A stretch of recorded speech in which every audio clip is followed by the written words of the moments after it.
boost for tourism on both sides of the ditch, of course, with yesterday's announcement from April 19. Yes, get your passport ready. You can travel overseas without 14 days in quarantine, albeit only to New Zealand, no other countries as yet. Joining me live is ACCOR Pacific CEO Simon McGrath. So Simon, hotels both countries for your organisation.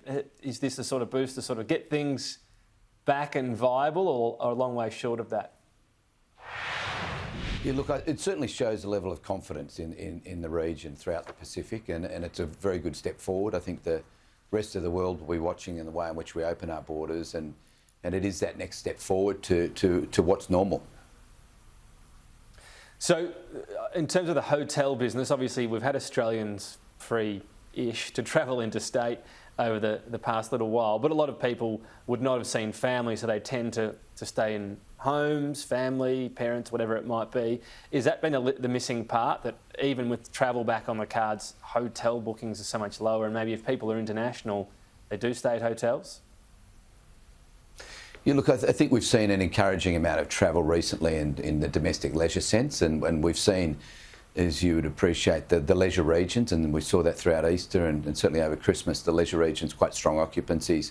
What we're finding, though, is the animation of the cities and the lack of corporate business, the lack of international business, as you point out, and also the conferencing and events business. The cities is where we're seeing the greatest level of weakness, and again, the border openings assist that, but they assist in terms of the underlying confidence in the sector.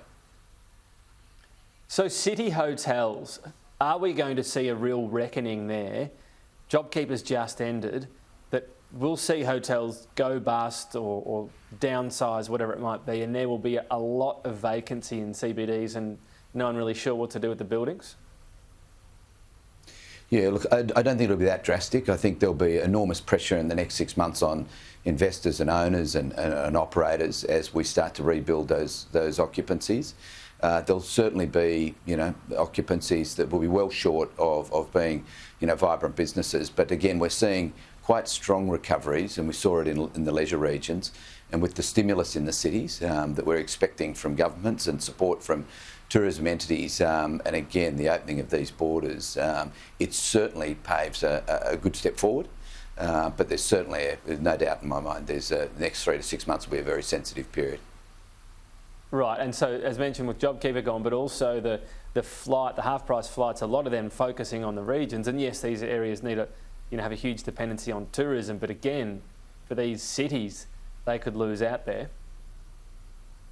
Yeah, I think the flights to leisure areas was somewhat surprising in terms of the need that was in the cities, but since that point in time, a lot of the state governments have driven stimulus packages towards the cities, and I think the recognition over the last few weeks is now clearly focused on the cities. I think the support for opening events, the support for the industries and the arts particularly to animate the cities is becoming more relevant, and I think state governments and federal governments now appropriately turning their mind to that, and it's important they do so, and it's important they do so immediately.